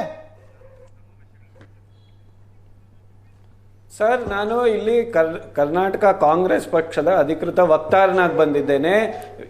ಹಲವಾರು ಜನದ ಹೇಳಿಕೆಯನ್ನ ಸಮರ್ಥನೆ ಮಾಡ್ಕೊಳಕ್ಕಂತೂ ಬಂದಿಲ್ಲ. ಇವತ್ತು ನಮ್ಮ KPCC ಅಧ್ಯಕ್ಷರು ಕೊಟ್ಟಿರುವಂತ ಹೇಳಿಕೆ ಏನು? ಕರ್ನಾಟಕ ರಾಜ್ಯದ ಬಜೆಟ್ ಪ್ರತಿ ವಾರ್ಷಿಕವಾಗಿ ಸುಮಾರು 4 ಲಕ್ಷ ಕೋಟಿ ರೂಪಾಯಿ ಇದೆ. ಅದರಲ್ಲಿ 60,000 ಕೋಟಿ ರೂಪಾಯಿ ನಾವು ಇದು ಡೈರೆಕ್ಟ್ ಆಗಿ ಗ್ಯಾರಂಟಿಗಳಿಗೆ ಕೊಡ್ತಾ ಇದ್ರೆ, major chunk of the budget is being utilise for the welfare of the Karnataka people. ಇದ್ರ ಬಗ್ಗೆ ಅವ್ರು ಚರ್ಚೆಯನ್ನ ಮಾಡ್ತಾ ಇದ್ದಾರೆ. 3,40,000 ಕೋಟಿ ಅಭಿವೃದ್ಧಿ ಖರ್ಚು ಮಾಡ್ತಾ ಇದ್ದೀರಾ. 4 ಲಕ್ಷ ಕೋಟಿಯಲ್ಲಿ 60,000 ಕೋಟಿ ಇದಕ್ಕೆ ತೆಗೆದು 3,40,000 ಕೋಟಿ ಅಭಿವೃದ್ಧಿ ಖರ್ಚು ಮಾಡ್ತಾ ಇದ್ದೀರಾ. ಶತಬೀಶ್, ಹೊರೆ ಆಗುತ್ತಿದೆ ಅಂದ್ರೆ ಏನು? ಸೈಡ್ ಬೈ ಸೈಡ್ ಆಗ್ತಾ ಇದೆ, ಆಗ್ತಾ ಇಲ್ಲ ಅಂತ ಶತಬೀಶ್ ಹೊರೆ ಆಗ್ತಿದೆ. ನಿಜವಾಗ್ಲೂ ಒಂದ್ ನಿಮಿಷ ನನಗೆ ಫಸ್ಟ್ ಆಫ್ ಆಲ್ ಇದು ರೆಸನೇಟ್ ಆಗ್ತಾ ಇದೆ. ನಾನು ಮಾತನಾಡಕ್ಕೆ ಅವಕಾಶ. ಇವಾಗ ನಮಗೆ ಆರ್ಥಿಕವಾಗಿ ಬಗ್ಗೆ ಮಾತನಾಡ್ತಾ ಇದ್ರೆ ಹೊರತು ಈ ಬರ್ಡನ್, ನಿಜವಾಗ್ಲೂ ಈ ಬರ್ಡನ್ ಹೊರೆ ಎಲ್ಲಿ ಕೇಂದ್ರ ಸರ್ಕಾರದಿಂದ ರಾಜ್ಯಕ್ಕೆ ಆಗ್ತಾ ಇರುವಂತ ಮಲ್ತಾಯಿ ಧೋರಣೆಯಿಂದ ಆಗ್ತಾ ಇದೆ. ನೀವು ಫಾರ್ ಇನ್ಸ್ಟೆನ್ಸ್ VBG ರಾಮ್ಜಿ ಮತ್ತೆ ಮನ್ರೇಗಾ ಅನ್ನ ತಗೊಳ್ಳಿ. ಇದನ್ನ ಮಹಾತ್ಮ ಗಾಂಧಿ ಅವರ ಹೆಸರು ತೆಗೆದ್ರು, ಅದು ಬೇರೆ ವಿಷಯ, ಅದ್ರ ಬಗ್ಗೆ ನಾನು ಚರ್ಚೆ ಮಾಡಲ್ಲ. ಆದರೆ without consultation with any state heads, ರಾಜ್ಯದ ಮುಖ್ಯಮಂತ್ರಿಗಳು ಫೈನಾನ್ಸ್ ಮಿನಿಸ್ಟರ್ ಜೊತೆ ಚರ್ಚೆ ಮಾಡದೆ ಏಕಾಏಕಿ 90-10 ಇರ್ತಕ್ಕಂಥ ಆರ್ಥಿಕ ವ್ಯವಸ್ಥೆಯನ್ನ 60-40 ಯಾಕೆ ಮಾಡಿದ್ರು? ಇದರಿಂದ ನಮಗೆ ಹೊರೆ ಆಗ್ತಾ ಇರೋದು. GST ದುಡ್ಡು ನಮಗೆ ಬರ್ತಾ ಇಲ್ಲ, ಪೆರಿಫೆರಲ್ ರಿಂಗ್ ರೋಡ್ ದುಡ್ಡು ಬರ್ತಾ ಇಲ್ಲ, ಅಪರ್ ಭದ್ರಾ ಡ್ಯಾಮ್ ಪ್ರಾಜೆಕ್ಟ್ ಬರ್ತಾ ಇಲ್ಲ, ಮೇಕೆದಾಟು ಬರ್ತಾ ಇಲ್ಲ. ಈ ಸಮಗ್ರವಾದಂತ ಎಕನಾಮಿಕ್ ಪರಿಸ್ಥಿತಿಯನ್ನ ಆಲೈಸಿ ಇದೆಲ್ಲ ಬರ್ಡನ್ ಅಲ್ಲೂ ಕೂಡ ನಾವು ಜನರ ಸಬಲೀಕರಣಕ್ಕೆ, ಮಹಿಳೆಯರ 60,000 ವೆಚ್ಚದ ನಾವು ಗ್ಯಾರಂಟಿಗಳನ್ನ ಕೊಡ್ತಾ ಇದೀವಲ್ಲ, ಆ ಕಮಿಟ್ಮೆಂಟ್ ಬಗ್ಗೆ ಇವತ್ತು ಅವ್ರು ಮಾತನಾಡ್ತಾ ಇದ್ರು. ಇವತ್ತು ಮಹಿಳೆಯರು, ಯುವಕರು ಕೊಂಡಾಡ್ತಾ ಇದ್ದಾರೆ ಸರ್ ನಮ್ಮ ಗ್ಯಾರಂಟಿಗಳನ್ನ. ಊರಲ್ಲಿ ಹೋಗಿ ಕೇಳಿ, ಈ ಗ್ಯಾರಂಟಿಗಳಿಂದ ಯಾರು ಬೆನಿಫಿಟ್ ತಗೊಳ್ತಾರೋ ಅವರಿಗೆ ಮಹತ್ವ ಗೊತ್ತು. ಇಲ್ಲಿ ಹಲವಾರು ಜನ ಬೇರೆ ಟೀಕೆ ಟಿಪ್ಪಣಿಗಳನ್ನ ಮಾಡಬಹುದು, ಆದ್ರೆ ಒಬ್ಬ ಮಹಿಳೆ ಇವತ್ತು ದಿನನಿತ್ಯ ಅವಳು ಕೆಲಸಕ್ಕೆ ಹೋಗ್ಬೇಕಾದ್ರೆ ಅಥವಾ ಕರ್ನಾಟಕ ರಾಜ್ಯದಲ್ಲಿ ಎಲ್ಲಾದ್ರೂ ಪ್ರವಾಸ ಮಾಡಬೇಕಾದ್ರೆ ಆರಾಮಾಗಿ ಉಚಿತವಾಗಿ ಪ್ರಯಾಣವನ್ನ ಮಾಡ್ತಾ ಇದ್ದಾರೆ. ಅವ್ರಿಗೆ ಗೊತ್ತು ಈ ಗ್ಯಾರಂಟಿಗಳ ಮಹತ್ವ. ಗೃಹಲಕ್ಷ್ಮಿ ಆರ್ಥಿಕ ಹೊರೆ ಅವ್ರ ಮೇಲೆ ಏನಿತ್ತು ಅದರಿಂದ ಒಂದೇ ನಿಮಿಷ ರಿಸೋನೇಟ್ ಆಗ್ಲಿ ಈಗ ಒಂದೇ ನಿಮಿಷ ಶತಬೀಶ್, ಪ್ರಶಾಂತ್ ಏನೋ ಕೇಳ್ತಿದ್ದಾರೆ. BJP ಮತ್ತು JDSನವ್ರು ಏನು ಟೀಕೆ ಮಾಡ್ತಾರೆ, ದಟ್ ಈಸ್ ಪೊಲಿಟಿಕಲ್ ಟೀಕೆಗಳು. ಅವರೇನು ನಿಮ್ಮ ಪರವಾಗಿ ಮಾತಾಡಬೇಕು ಅಂತ ನೀವು ಬಯಸಲ್ಲ, ನಾವು ಬಯಸಲ್ಲ, ಅವರು ಬಯಸಲ್ಲ, ಅವ್ರನ್ನ ಪಕ್ಕದಲ್ಲಿಡಿ. ಗ್ಯಾರಂಟಿಗಳ ಬಗ್ಗೆ ಇಂಡಿಪೆಂಡೆಂಟಾಗಿ ವಿಶ್ಲೇಷಣೆ ಮಾಡ್ತಕ್ಕಂಥ ಪೊಲಿಟಿಕಲ್ಲು, ಎಕನಾಮಿಕಲ್ಲು ಎಕ್ಸ್ಪರ್ಟ್ಸ್ ಈ ರಾಜ್ಯದಲ್ಲಿದ್ದಾರೆ. ಎಲ್ಲರೂ ಹೇಳ್ತಾ ಇರೋದೇನು, ಬರೀ ಅದು ಕರ್ನಾಟಕಕ್ಕೆ ಸೀಮಿತವಾಗಿ ಯಾರೂ ಹೇಳ್ತಾ ಇಲ್ಲ. ಉಳಿದ ರಾಜ್ಯಗಳಲ್ಲೂ ಕೂಡ ಇಡೀ ದೇಶದಲ್ಲಿ ಏನೊಂದು ಗ್ಯಾರಂಟಿಯ ಪರ್ವ ಶುರು ಮಾಡಿದಿರಿ ಎಲ್ಲ ರಾಜಕೀಯ ಪಕ್ಷಗಳು. ಯಾಕಂದರೆ ಗೆಲುವಿಗೆ ಗ್ಯಾರಂಟಿ ಬೇಕು ಅಂತ ನೀವು ಡಿಸೈಡ್ ಮಾಡಿದಿರಿ. ಹಾಗಿರುವ ಸಂದರ್ಭದಲ್ಲಿ ಎಲ್ಲರೂ ಹೇಳ್ತಿರೋದೇನು, ದಿಸ್ ಈಸ್ ಹೈ ಟೈಮ್ ನೀವು ಬೈಫರ್ಕೇಷನನ್ನು ಮಾಡಿ, ಯಾರ ಬಳಿ ದುಡ್ಡಿದೆ, ಕೊಳ್ಳುವ ಸಾಮರ್ಥ್ಯ ಇದೆ, ಅವನಿಗೋಗಿ ಹಣವನ್ನು ಕೊಡಬೇಡಿ ಅನ್ನೋದಷ್ಟೇ ಆರ್ಗ್ಯುಮೆಂಟು. ನೀವು ಪ್ರತಿ ಬಾರಿ ಒಂದು ಫ್ಲಾಟ್ ಆರ್ಗ್ಯುಮೆಂಟ್ ಅಂತ ತಂದುಬಿಡ್ತೀರಿ ಸತೀಶ್. ನೀವು ತರ್ತೀರಿ, ಮಹಾರಾಷ್ಟ್ರದಲ್ಲಿ ನಾನು ನೋಡ್ತಾ ಇದ್ದೆ, ಅವರು BJP ವಕ್ತಾರರು ಅದೇ ಫ್ಲಾಟ್ ಆರ್ಗ್ಯುಮೆಂಟ್ ತರ್ತಾರೆ. ಏನು ಆರ್ಗ್ಯುಮೆಂಟ್ ತರ್ತಾರೆ? ಇಲ್ಲ ನಮ್ಮ ಬಳಿ ದುಡ್ಡಿದೆ, ನಾವು ದುಡ್ಡು ಕೊಡ್ತಾರೆ. ಅರೆ, ದಾನ ಮಾಡುವಾಗಲೂ ಕೂಡ ಹೆಂಗೆ ದಾನ ಮಾಡಬೇಕು ಅನ್ನೋದನ್ನು ಬರೆದಿಟ್ಟಿದಾರಲ್ಲ ನಮ್ಮ ಪೂರ್ವಜರು. ಅಪಾತ್ರ ದಾನ ಆಗಬಾರ್ದಲ್ಲ ಶತಭಿಷ. ಹಾಗಿರುವಾಗ ಸರ್ಕಾರದ ದುಡ್ಡನ್ನು ಕೆಪೆಕ್ಸಿಗೆ ಬಳಸಲಿಕ್ಕೆ, ಸರ್ಕಾರದ ದುಡ್ಡನ್ನು ಇನ್ಫ್ರಾಸ್ಟ್ರಕ್ಚರ್ಗೆ ಬಳಸಲಿಕ್ಕೆ ಸ್ವಲ್ಪ ಮ್ಯಾನ್ಯೂರಿಂಗ್ ಸ್ಪೇಸ್ ಕ್ರಿಯೇಟ್ ಮಾಡ್ಕೊಳ್ಳಿ ಅಂತ ಅಷ್ಟೇ ನಾವು ಹೇಳ್ತಿರೋದು. ನಾವು ಇಲ್ಲ ನಿಮ್ಮ ಬಳಿ ದುಡ್ಡಿಲ್ಲ, ನೀವು ವಿ ಅಂಡರ್ಸ್ಟ್ಯಾಂಡ್, ನೀವು ಒಂದು ಪೊಲಿಟಿಕಲ್ ಕಮಿಟ್ಮೆಂಟನ್ನು ರಾಜ್ಯದ ಜನತೆಗೆ ಕೊಟ್ಟಿದ್ದೀರಿ, ಆ ಕಮಿಟ್ಮೆಂಟನ್ನು ಅಲಗಾಡಿಸ್ಬೇಕಾ ಬೇಡವಾ ಅನ್ನೋದ್ರ ಬಗ್ಗೆ ನಿಮಗೆ ದ್ವಂದ್ವ ಇದೆ. ಸುಸ್ತಾಗಬೇಡಿ ಅಂತ ಸಲಹೆ ಕೊಡ್ತಾ ಇದ್ದೀವಿ, ಬರ್ಡನ್ ಮಾಡ್ಕೋಬೇಡಿ ಅಂತ ಸಲಹೆ ಕೊಡ್ತಾ ಇದ್ದೀವಿ. ಗಿವ್ ಇಟ್ ಅಪ್ ಅನ್ನುವ ಮನವಿ ಈ ಸಲದ ಬಜೆಟ್ನಲ್ಲಿ ಮುಖ್ಯಮಂತ್ರಿಗಳು ಮಾಡಿಕೊಳ್ತಾರೆ. ಆರ್ಥಿಕ ಸುಸ್ಥಿತಿಯಲ್ಲಿರುವವರು ಗ್ಯಾರಂಟಿ ಯೋಜನೆಗಳ ಲಾಭ ನಮಗೇನು ಜಾಸ್ತಿ ಅಲ್ಲ, ಅದು ನಮ್ಮ ಆರ್ಥಿಕತೆಗೆ, ನಮ್ಮ ಆರ್ಥಿಕ ಪರಿಸ್ಥಿತಿಗೆ ಅಂದುಕೊಳ್ಳುವವರು ನಮಗೆ ಬೇಡ ಅಂತ ಬಿಟ್ಬಿಡಿ, ಅದೇ ಹಣವನ್ನು ನಾವು ಅಭಿವೃದ್ಧಿ ಖರ್ಚು ಮಾಡ್ತೀವಿ ಅಂತ ಮನವಿ ಮಾಡಿಕೊಳ್ತಾರ ಮುಖ್ಯಮಂತ್ರಿಗಳು. ಸುದ್ದಿ ಜೋರಾಗಿ ಹರಿದಾಡ್ತಾ ಇದೆ. ಚಂದ್ರಶೇಖರ್ ಅವರೇ ನೋಡಿ, ಆರ್ಥಿಕತೆ ವಿಚಾರದಲ್ಲಿ ಯಾವುದೇ ವಿವೇಚನೆ ಇಲ್ಲದೆ ಕೇವಲ ಅಧಿಕಾರ ಹಪಾಪಿಯಿಂದ ಬಾಯಿಗೆ ಬಂದಂಗೆ ಗ್ಯಾರಂಟಿಗಳನ್ನ ಘೋಷಣೆ ಮಾಡಿದ್ರೆ ನೈತಿಕ ಮೌಲ್ಯದಿಂದ ಬರ್ತೀನಿ, ಇದೆಲ್ಲ ಪ್ರಶ್ನೆಗೂ ನಾನು ಉತ್ತರ ಕೊಡ್ತೀನಿ. ಹೇಗೆ ರಾಜ್ಯವನ್ನು ದಿವಾಳಿ ಮಾಡ್ಬೋದು ಅಂತೇಳಿ ಸಿದ್ದರಾಮಯ್ಯವರು 2 ವರ್ಷದಲ್ಲೇ ಬಾಡ್ ತೋರಿಸ್ಬಿಟ್ಟಿದ್ದಾರೆ. ಇದೇ ವರ್ಷದ ನಾನು ಹಿಂದೆ ಯಾವುದು ಮಾತಾಡ್ತೀನಿ, ಈ ವರ್ಷದ ವಿಚಾರದಲ್ಲಿ ಮಾತಾಡಿದ್ರೆ 19,262 ಕೋಟಿ ಡೆಫಿಸಿಟ್, ಯಾವುದು ರೆವಿನ್ಯೂ ಡೆಫಿಸಿಟು. ಅಂದರೆ ನಮ್ಮ ರಾಜ್ಯದ ವರಮಾನಕ್ಕಿಂತ ಖರ್ಚು 19,262 ಕೋಟಿ ಜಾಸ್ತಿ ಆಗೋಗಿದೆ. ನಮಗೆ ಅದನ್ನು ಹುಟ್ಟಿಸ್ಕೊಳ್ಳೋದಕ್ಕೂ ನಮಗೆ ಯೋಗ್ಯತೆ ಇಲ್ಲ, ಬಿಕಾಸ್ ಆಫ್ ರಾಜ್ಯ ದಿವಾಳಿ ಇದ್ದೋಗಿರ್ತಕ್ಕಂಥದ್ದು. ಎರಡನೇದು, ಕಡೆಯ ಒಂದೇ ಒಂದು ಲಾಸ್ಟ್ ಈ ಕ್ವಾರ್ಟ್ರಲ್ಲಿ ನಾನು ಹೇಳ್ತಿರೋದು, ಜನವರಿ, ಫೆಬ್ರವರಿ, ಮಾರ್ಚ್, ಈ ಕ್ವಾರ್ಟ್ರಲ್ಲಿ 93,000 ಕೋಟಿ ಸಾಲ, 93,000 crores ಹೊಸದಾಗಿ ಸಾಲ ಮಾಡಿರ್ತಕ್ಕಂಥದ್ದು. ಇವ್ರದ್ದು ಗ್ಯಾರಂಟಿ ಇರ್ತಕ್ಕಂಥದ್ದು ಎಷ್ಟು? 52,000 ಕೋಟಿ. ನಿಮಗೆ ಹತ್ತತ್ರ 14,500 15,000 ಕೋಟಿ SC SPಗಳ TSPಗಳ ದುಡ್ಡು ತಿಂತೀರಿ. ಅದ್ರ ಮೇಲೆ 93,000 ಕೋಟಿಯಿಂದ 1,00,000 ಕೋಟಿ ಸಾಲ ಬೇರೆ ಮಾಡ್ತೀರಿ. ಅದಾದಮೇಲೆ ಎಲ್ಲ ವಸ್ತುಗಳ ಬೆಲೆನೂ ಜಾಸ್ತಿ ಮಾಡ್ತೀರಿ. ₹1 ಡೆವಲಪ್ಮೆಂಟ್ ಮಾಡಲ್ಲ. CAG ರಿಪೋರ್ಟ್ ಏನು ಹೇಳುತ್ತೆ? ಕ್ರೌಡಿಂಗ್ ಆಲ್ ಏನು ಇನ್ಫ್ರಾ ಸ್ಪೆಂಡಿಂಗ್ ಅಂತೇಳಿ ಕಳೆದ ವರ್ಷದೊಳಗಡೆಗೆ 5,000 ಕೋಟಿ ಏನು ಕ್ಯಾಪಿಟಲ್ ಇನ್ವೆಸ್ಟ್ಮೆಂಟು ಹಣ ಕಟ್ ಮಾಡಿದ್ದಾರೆ. 5,000 ಕೋಟಿ. ಯಾಕೆ MLAಗಳಿಗೆ ₹1 ಹೋಗ್ತಿಲ್ಲ? ಯಾಕೆ 1 ಕಿಲೋಮೀಟರ್ ರಸ್ತೆ ಆಗ್ತಿಲ್ಲ? ಯಾಕೆ ಶಂಕುಸ್ಥಾಪನೆ ಆಗ್ತಿಲ್ಲ? ಅಂದರೆ ಇದೇ ಕಾರಣಕ್ಕೋಸ್ಕರ. ಇದು ನಾನು ಹೇಳಿದ್ದಲ್ಲ, CAG ರಿಪೋರ್ಟು. ನೀವು ಹೇಳಿದ್ರಿ ಬೇರೆ ರಾಜ್ಯಗಳಲ್ಲಿ ಹೆಂಗಾಗಿದೆ ಅಂತೇಳಿ. ಬೇರೆ ರಾಜ್ಯಗಳ ಆರ್ಥಿಕ ಸ್ಥಿತಿಗಳು ನೋಡಿ ಆಗಲೇ ಮಾತಾಡ್ತಾ ಬಿಹಾರದಿಂದ ಹೇಳ್ತೀನಿ. ಬಿಹಾರ್ಗೆ ಬರ್ತೀನಿ. ನೋಡಿ, ಯಾವತ್ತೂ ಕೂಡ ಅಂತ್ಯೋದಯದ ವಿಚಾರದಲ್ಲಿ ಬಡವರಿಗೆ ಕೊಡಬೇಕು ಅನ್ನೋದು ಯಾರೂ ಅಲ್ಲಗೆಳೆಯಲ್ಲ.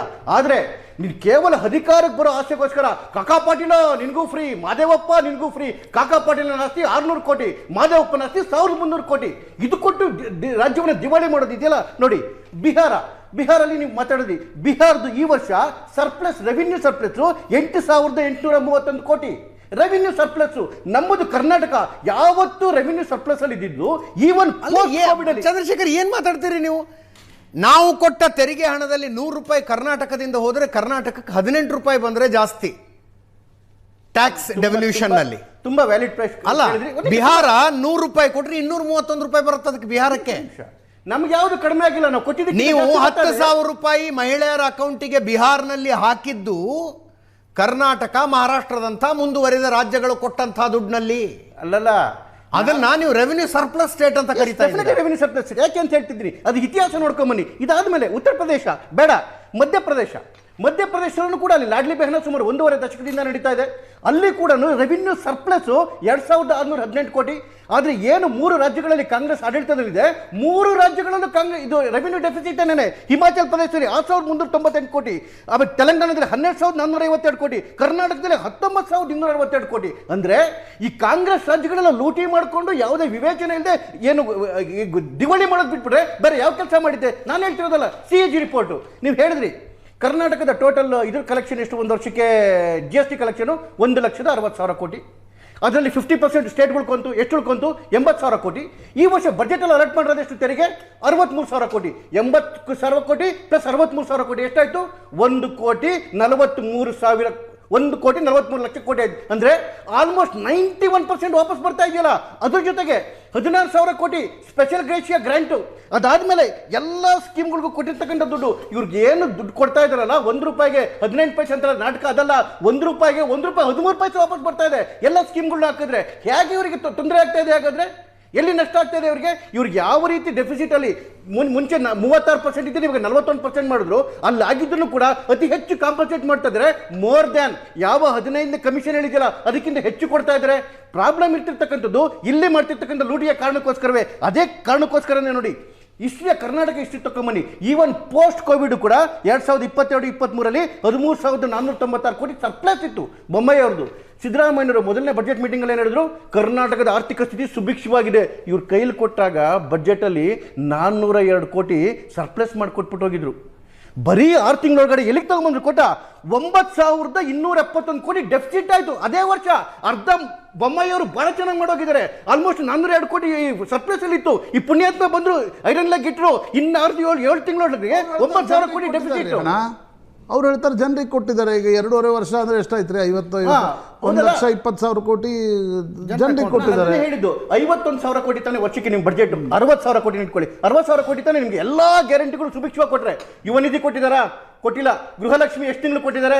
ಗೊತ್ತಿಲ್ಲ. ಇದು ಇಂದಿರಾ ಕಿಟ್ ಎಲ್ಲೋಯ್ತು? ಗೊತ್ತಿಲ್ಲ. ಅಲ್ಲ ಬಿಟ್ಬಿಡಿ, ಆಯ್ತು ಬಿಟ್ಬಿಡಿ ಸರ್. ನಾನು ಹಂಗೆ ಹೇಳ್ತೀನಿ, ಒಂದು ಸಿಂಪಲ್ ಮ್ಯಾಥಮೆಟಿಕ್ಸ್ ನೋಡೋಣ. ಬೊಮ್ಮಾಯಿಯವರ ಕಾಲದಲ್ಲಿ 5 ಗ್ಯಾರಂಟಿಗಳಿರಲಿಲ್ಲ. ವರ್ಷಕ್ಕೆ 50,000 ಕೋಟಿಯ ಖರ್ಚು ವೆಚ್ಚ ಇರಲಿಲ್ಲ. 2023 ಇವ್ರು ಬಂದ ತಕ್ಷಣ ಖರ್ಚು ವೆಚ್ಚ ಬಂತು. ಉಳಿದ ಕಡೆ ಎಲ್ಲಿ ಹಣ ಅವರು ಹೊಂದಿಸ್ಲಿಕ್ಕಾಗತ್ತೆ? 2020 ಈಗ ನಮ್ದು ಖರ್ಚು ನಾನು ಹೇಳ್ತೀನಿ ನೋಡಿ, ನನ್ನ ಸಂಬಳ ಎಷ್ಟಪ್ಪ 1 ಲಕ್ಷ ಇದೆ ಅಂತ ತಿಳ್ಕೋಣ ಅಲ್ವಾ? ನನ್ನ ಖರ್ಚು 1.5 ಲಕ್ಷ ಆದರೆ ನನಗೆ 50,000 ನಾನು ಎಲ್ಲಿಂದ ತರಬೇಕು ಅದನ್ನು? ಪ್ರಶಾಂತ್ ಅವರೇ, 2021-22 ಕೋವಿಡ್ ಅಲ್ಲಿ 83,000 ಕೋಟಿ ಅಡಿಷನಲ್ ಸರ್ಪ್ಲಸ್ ಹೊಡ್ತಾ ಬಿದ್ದಿದ್ದು. ಯಾವುದು ಮೆಡಿಸಿನ್ಗಳಿಗೆ ಫ್ರೀ ಇದಕ್ಕೆ ಮತ್ತೆ ಎಲ್ಲ ಇದಕ್ಕೂ ಕೊಟ್ಟಿದ್ದು 83,000 ಕೋಟಿ ನಮ್ಮ ಕರ್ನಾಟಕ ಗೌರ್ಮೆಂಟ್ ಬಿದ್ದಿದ್ದು. ಆವಾಗ ಮಾತ್ರ ನಮ್ಮ ಡೆಫಿಸಿಟ್ ಬಿದ್ದಿದ್ರೆ ಅದ್ರ ನೆಕ್ಸ್ಟ್ ಇಯರ್ ಏನೇ ಆಲ್ಮೋಸ್ಟ್ ನಮಗೆ ಸರ್ಪ್ಲಸ್ ಬಂದ್ಬಿಡ್ತಲ್ಲ 13,500 ಕೋಟಿ. ಏನು ಪೋಸ್ಟ್ ಕೋವಿಡ್ ನಾನು ಹೇಳ್ತಿರೋದು. ಕೋವಿಡ್ ಅಂತ ಮಹಾಮಾರಿ ಯಾರು ಕಂಡಿಲ್ಲ. 23 ನಂತರ ಹೇಳ್ತಿದ್ದೀನಿ ನಾನು. ಗ್ಯಾರಂಟಿ ಬಂದಿದ್ದಾವ ಕರ್ನಾಟಕದಲ್ಲಿ?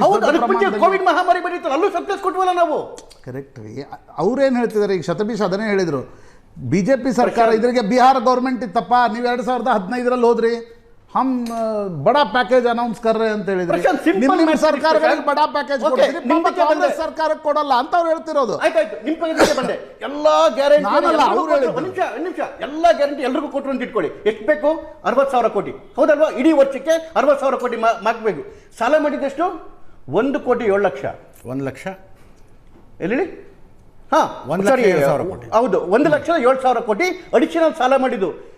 ಅಂದ್ರೆ ಅರ್ಧಕ್ಕರ್ಧನೇ ನಿಮಗೆ ಗ್ಯಾರಂಟಿಗೆ ಬೇಕಾಗಿರೋದು. ಗ್ಯಾರಂಟಿಗೆ ಬೇಕಾಗಿರೋ ಎಷ್ಟು ಬೇಕಿತ್ತು ನಿಮಗೆ? 60,000 ಕೋಟಿ ಸಾಲ ಮಾಡಬೇಕಿತ್ತು. ಅದು ಡಬಲ್ ಸಾಲ ಮಾಡಿದ್ರಿ.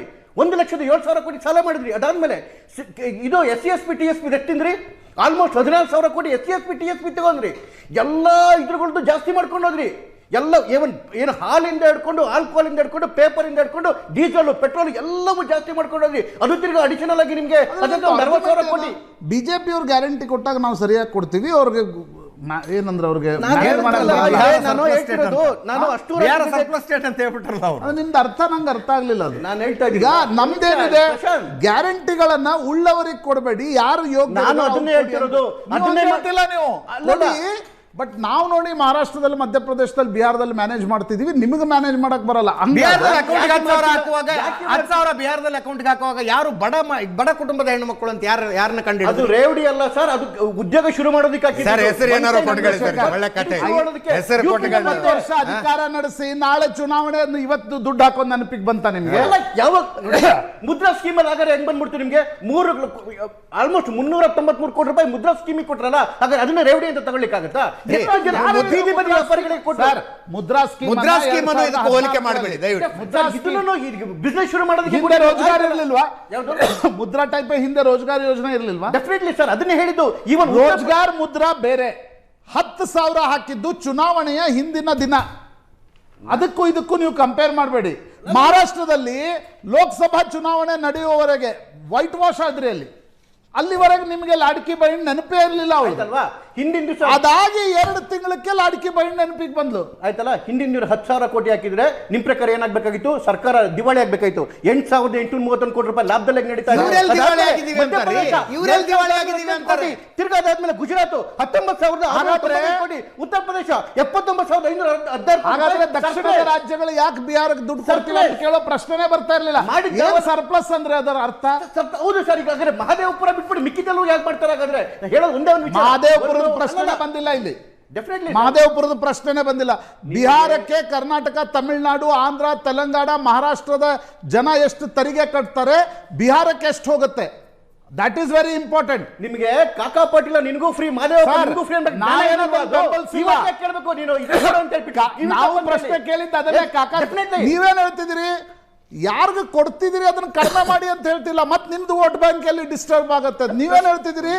ಇಲ್ಲ, ಅವ್ರಿಗೆ ಮ್ಯಾನೇಜ್ ಮಾಡಕ್ ಬರ್ತಾ ಇಲ್ಲ. ಬಡವರಿಗೆ ಕೊಡೋದು ಯಾರು ಬೇಡ. ಸರ್ಕಾರ 2012ರಲ್ಲಿ ಶೋಭಾ ಕರಂದ್ಲಾಜೆ ಹೇಳಿದ್ರಿ, ನನ್ಗೆ ನೆನಪಿದೆ. 70% ಜನ BPL ಕಾರ್ಡ್ ಇಟ್ಕೊಂಡು ಕೂತ್ಕೊಂಡ್ಬಿಟ್ಟಿದ್ದಾರೆ. 4 ವರ್ಷ ಅಧಿಕಾರ ನಡೆಸಿದ್ರಲ್ಲ, ಏನಾದ್ರೂ ನಿಮ್ ಬೈಫರ್ಕೇಟ್ ಮಾಡ್ಲಿಕ್ಕೆ ಸಾಧ್ಯ ಆಯ್ತಾ? ಬಡವರಿಗೆ ಕೊಡೋ ವಿಚಾರದಲ್ಲಿ ಯಾರಿಗೂ ದುಮ್ಮತ್ತಿಲ್ಲ. ಬಡವರಿಗೆ ಎಲ್ಲರೂ ಕೊಡೋ. ಹಾಗಾದ್ರೆ ನೀವು 4 ಲಕ್ಷ ಬಜೆಟ್ ಅಲ್ಲಿ ಬರೀ 60,000 ಗ್ಯಾರಂಟಿಗೆ 3,40,000 ಎಲ್ಲೋಯ್ತು. ಹಾಗಾದ್ರೆ ಅದ್ರ ಮೇಲೆ ಮತ್ತೆ ತಿರ್ಗಾ 1 ಲಕ್ಷ ಕೋಟಿ ಸಾಲ ಬೇರೆ ಮಾಡ್ತಿರಲ್ಲ, ಎಲ್ಲೋಗ್ತಾರೆ ದುಡ್ಡು? ಇಲ್ಲಿ ಆಗ್ತಿರೋದು ಬರೀ ಲೂಟಿ. ಅಶ್ವಿನ್ ಗೌಡ್ರು.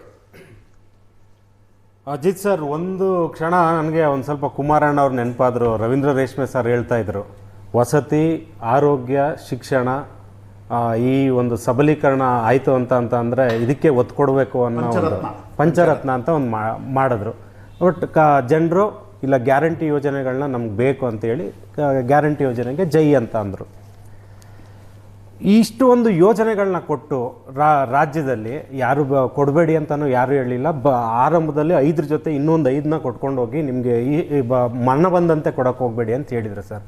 ಇವತ್ತು ಪ್ರಜಾಪ್ರಭುತ್ವ ವ್ಯವಸ್ಥೆಯಲ್ಲಿ ನಮ್ಮಂಥವ್ರು ನಿಮ್ಮಂಥವರೆಲ್ಲ ಖುಷಿ ಪಡೋ ಅಂಥದ್ದು. ಏನು ಮಾಡೋದು? ಕಾಂಗ್ರೆಸ್ ಅವರು ಆನೆ ಕೊಟ್ಬಿಟ್ಟು ಗೆದ್ದುಬಿಟ್ರು. ಈಗ ಏನು ಮಾಡೋದು ನೆಕ್ಸ್ಟ್ ಭವಿಷ್ಯಕ್ಕೆ ಏನು ಅಂತ ರಾಜಕೀಯಕ್ಕೆ ಬರೋ ಅಂಥವ್ರು ಪ್ರತಿಯೊಬ್ಬರು ಯೋಚನೆ ಮಾಡ್ಕೊಂಡು ಕೂತಿದ್ರು. ಇವತ್ತು ಸನ್ಮಾನ್ಯ DK ಶಿವಕುಮಾರ್ ಅವರು ಹೇಳಿರೋ ಒಂದು ಮಾತಿಗೆ ಅರ್ಥ ಹೇಗಾಗಿದೆ ಅಂದರೆ ಜನರಿಗೆ ಮನವರಿಕೆ ಆಗ್ತಾ ಹೋಗ್ತಿದೆ. ಗ್ಯಾರಂಟಿ ಅನ್ನೋದು ಎಫೆಕ್ಟ್ ಹೆಂಗಾಗ್ತಿದೆ ಇತ್ತು 2.5 ವರ್ಷದಿಂದ ಜನರಿಗೆ ಗೊತ್ತಾಗ್ತಾ ಹೋಯ್ತು. ಉದಾಹರಣೆಗೆ ಹೇಳ್ಬೇಕಂದ್ರೆ ಸರ್, ವಾಯುವ್ಯ ಸಾರಿಗೆ 1,081 ಕೋಟಿ ಪೆಂಡಿಂಗ್ ಇದೆ. ಆಯುಕ್ತರು ಹೇಳಿದ್ದಾರೆ ಇವತ್ತು ಸರ್ಕಾರ ನಮಗೆ ಕೊಡಬೇಕು, ನಾವು ಕ್ಲೈಮ್ ಮಾಡ್ತಾ ಇದ್ದೀವಿ, ಬಜೆಟಲ್ಲಿ ಏನೋ ಕೊಡ್ತೀವಿ ಅಂತ ಹೇಳ್ತಿದ್ದಾರೆ ಅಂತ. ನೈಋತ್ಯ, ಈಶಾನ್ಯ ಇವೆಲ್ಲ ಎಲ್ಲಿ ಎಷ್ಟೆಷ್ಟು ಸರ್? 1,700 ಕೋಟಿ, 1,300 ಕೋಟಿ. ಈ ಶಕ್ತಿ ಯೋಜನೆ ಅಂಡರ್ ಇಷ್ಟು 1,000 ಕೋಟಿ ಸರ್ಕಾರ ಕಟ್ಟಲಿಕ್ಕೆ ಆಗ್ತಿಲ್ಲ. ಅದು ಬಿಡಿ ಸರ್, ಅದನ್ನು ಅವರೆಲ್ಲರೂ ದೊಡ್ಡವರಿದ್ದಾರೆ ಮಾಡ್ತಾರೆ. ಏಕೆಂದರೆ 34 ಜನ ಕ್ಯಾಬಿನೆಟ್ ಒಳ್ಳೊಳ್ಳೆ ತಗೊಂಡಿದ್ದಾರೆ, 147 ಜನ ಸಚಿವರುಗಳಿಗೂ ಕ್ಯಾಬಿನೆಟ್ ದರ್ಜೆ ಕೊಟ್ಟುಬಿಟ್ಟಿದ್ದಾರೆ. ಇದು ಹೆಂಗೆ ಅಂದರೆ ಕಾಂಗ್ರೆಸ್ಸಲ್ಲಿರೋ ಶಾಸಕರು ಸಚಿವರುಗಳು ನೆಮ್ಮದಿಯಾಗಿ ಬದುಕೋಣ ಅಂತ ಪ್ಲ್ಯಾನ್ ಮಾಡ್ಕೊಂಡಿದ್ದಾರೆ. ಇನ್ನೊಂದು, ಈ 1975 ಭಿಕ್ಷುಕರದ್ದು ಒಂದು ಆ್ಯಕ್ಟ್ ಇದೆಯಲ್ಲ ಸರ್, ಅದಕ್ಕೆ ಮಂತ್ಲಿ ದುಡ್ಡನ್ನ ಕೊಡಬೇಕು ಸರ್ಕಾರ. ಸೆಸ್ ಕಲೆಕ್ಟ್ ಮಾಡ್ತಾರಲ್ಲ ಪ್ರಾಪರ್ಟಿ, ಇದರಿಂದ ನಮ್ಮ ಹತ್ರ ಎಲ್ಲ ಕಲೆಕ್ಟ್ ಮಾಡಿ ತಿಂಗಳು ಅದನ್ನು ಸ್ಟಾಪ್ ಮಾಡಿಬಿಟ್ಟಿದ್ದಾರೆ ಸರ್, ಕೊಡ್ತಾ ಇಲ್ಲ. ಭಿಕ್ಷುಕರಿಗೂ ಕೊಡೋಕ್ಕೆ ಸರ್ಕಾರದ ಹತ್ರ ಹಣ ಇಲ್ಲ. ಇದನ್ನು ಹೆಂಗೆ ಕೇಳೋದು ಸರ್? ಇದು ಆಸ್ಪತ್ರೆಗಳು ಬಿಡಿ, ಸೇವಾ ಶುಲ್ಕ ನೀವು ಎಷ್ಟೋ ಬಾರಿ ಹೇಳ್ಬಿಟ್ಟಿದ್ದೀರಾ. ಸ್ಕ್ಯಾನಿಂಗ್ಗಳು ಇವತ್ತು ರೂರಲ್ ಸೈಡು ಇವತ್ತು ಹೇಳ್ತಾರೆ ಏನೋ ನಾವು ಗ್ಯಾರಂಟಿ ಹೆಮ್ಮೆಯಿಂದ ಹೇಳ್ತಿದ್ದೀವಿ ಅಂತ. ಸರ್ ಇವತ್ತು ಆ ಮಟ್ಟಕ್ಕಿಲ್ಲ ಸರ್. 14th ಪೇ ಕಂಪ್ಲೀಟ್ ಮಾಡ್ತೀವಿ. KRಪೇಟೆಗೆ ಯಾರು ಕ್ಯಾಂಡಿಡೇಟು, ಬಿಜೆಪಿಗೆ ನೀವು ಕೇಳಿದ್ರಲ್ಲಿ ತಪ್ಪಿಲ್ಲ ಪ್ರಶಾಂತ್ ಸರ್, ಕೇಳೋದ್ರಲ್ಲಿ ತಪ್ಪಿಲ್ಲ. 14th pay commission, 15th pay commission ಬಗ್ಗೆ ಹೇಳ್ತಿದ್ದಾರೆ ಕಾಂಗ್ರೆಸ್ ಅವರು ಸರ್. ಇವತ್ತು ಎಲೆಕ್ಟೆಡ್ ಬಾಡಿಗಳಿಲ್ಲ ಅಂತಂದರೆ ಕೇಂದ್ರ ಸರ್ಕಾರದಿಂದ ಅಲ್ಲಿಗೆ ದುಡ್ಡು ಬರಲ್ಲ ಅಂತ ಅವ್ರಿಗೂ ಎಲ್ರಿಗೂ ಗೊತ್ತಿದೆ. ಎಲೆಕ್ಷನ್ಗಳು ಮಾಡ್ತಿಲ್ಲ. BBMP GB ಅಂತ ಇವಾಗಾಗಿದೆ. ಆ ಎಲೆಕ್ಷನ್ ಮಾಡಬೇಕು, ಅದರಿಂದ ಕೇಂದ್ರದಿಂದ ಏನೇನು ಅನುದಾನಗಳು ಬರಬೇಕು ಎಲೆಕ್ಟೆಡ್ ಬಾಡಿಗೆ ಅಂತ ಗೊತ್ತಿಲ್ಲ. ಸ್ಥಳೀಯ ಸಂಸ್ಥೆ ಚುನಾವಣೆಗಳಾಗಬೇಕು, ಆ ಎಲೆಕ್ಟೆಡ್ ಬಾಡಿಗೆ ದುಡ್ಡು ಕೇಂದ್ರದಿಂದ ಅನುದಾನ ಸಿಗುತ್ತೆ ಅಂತ ಗೊತ್ತಿದ್ರು ಜಿದ್ದಿಗೆ ಬಿದ್ದು ಇವ್ರು ಎಲೆಕ್ಷನ್ಗಳು ಮಾಡ್ತಿಲ್ಲ ಸರ್. ಇನ್ನೂ ಒಂದು ಸರ್, ಅಜಿತ್ ಸರ್, ಆರಂಭದಲ್ಲಿ ಅವರ ಪ್ರಣಾಳಿಕೆ, ಕಾಂಗ್ರೆಸ್ನ ಪ್ರಣಾಳಿಕೆ 2 ಲಕ್ಷ ಕೋಟಿ ನಾವು ವಿನಿಯೋಗ ಮಾಡಿ ರಾಜ್ಯದಲ್ಲಿ ನೀರಾವರಿ ಯೋಜನೆಗಳನ್ನ ಮುನ್ನೆಲೆಗೆ ತಂದುಬಿಡ್ತೀವಿ 2 ರಿಂದ 3 ವರ್ಷದಲ್ಲಿ ಅಂದ್ರೆ ಸರ್.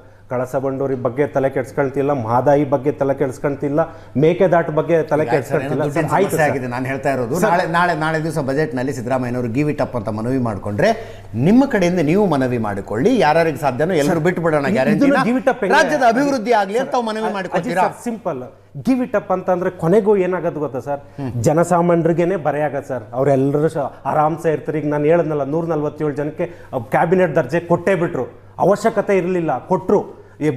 ಖಜಾನೆನಲ್ಲಿ ಇಲ್ಲ ಅಂತ ಸರ್. ಇದೇನಾಯ್ತು ಸರ್,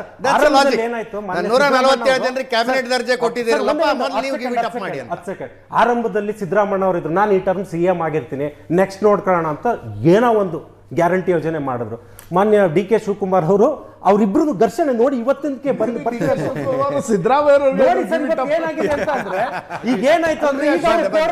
ಒಂದು ನಿಮಿಷ ಮಾತ್ರ ಇದೆ. ಪ್ರಶಾಂತ್, ರಾಜಕೀಯ ಪಕ್ಷಗಳಿಂದ ಈ ವಿಷಯದಲ್ಲಿ ಏನನ್ನೂ ನಿರೀಕ್ಷೆ ಮಾಡೋದಕ್ಕಾಗೋದಿಲ್ಲ. ಚುನಾವಣೆ ಗೆಲ್ಲುವುದೇ ಏಕೈಕ ಅಜೆಂಡಾ ಅಂತ ಅಂದ್ಕೊಂಡಾಗ ಅವರು ಈ ರೀತಿಯ ಘೋಷಣೆಗಳನ್ನು ಮಾಡ್ತಾರೆ. ಖಜಾನೆಯ ವಿಷಯ ಅವರಿಗೆ ಚಿಂತೆ ಬರೋದಿಲ್ಲ.